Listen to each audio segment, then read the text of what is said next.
آج کی اس ویڈیو میں ہم بات کریں گے قبر کی پہلی رات کی، وہ رات جسے دیکھنے کے بعد دنیا کا رنگ، خواہش، ہر لذت سب ختم ہو جاتے ہیں۔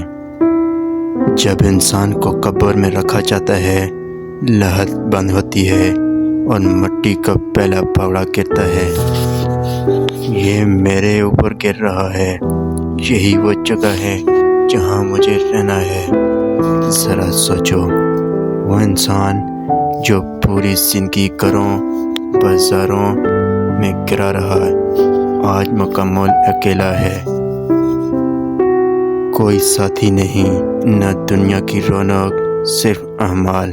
یہ وہ لمحہ ہوتا ہے جب انسان خود سے ایک سوال کرتا ہے، میں یہاں کیا لے کر آیا ہوں؟ میرے ساتھ کیا رہ گیا؟ نہ دولت، نہ عہدہ، نہ شہرت، صرف نیکیاں یا گناہ۔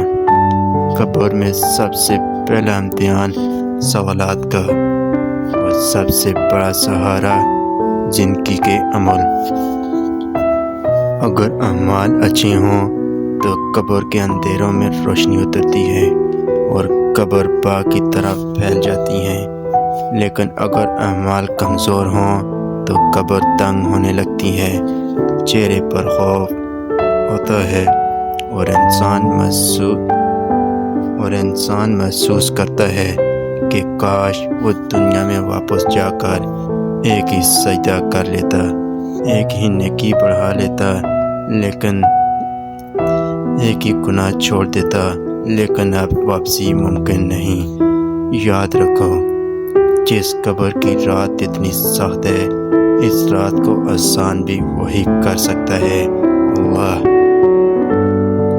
اس کی رحمت سب سے بڑی ہے۔ اگر دل میں سچ ہو، نیت صاف ہو اور انسان نے دنیا میں تھوڑی سی بھی کوشش کی ہو تو قبر بھی جنت کا دروازہ بن سکتی ہے۔ دوستو، قبر کی پہلی رات ڈراؤنی ضرور ہے، لیکن اس کا علاج بھی ہے۔ نماز، صدقہ، سچائی، والدین کی خدمت اور دل میں اللہ کا خوف، یہی وہ اعمال ہیں جو قبر میں ہمارے ساتھ روشنی بن کر رہ جائیں گے۔ اللہ ہمیں ایسی زندگی عطا کرے کہ ہماری قبر بھی روشن ہو، پرسکون ہو اور رحمت کا گھر ہو۔ اللہ ہم سب کو اور سننے والوں کو آخرت کی تیاری کرنے کی توفیق عطا فرمائے، آمین۔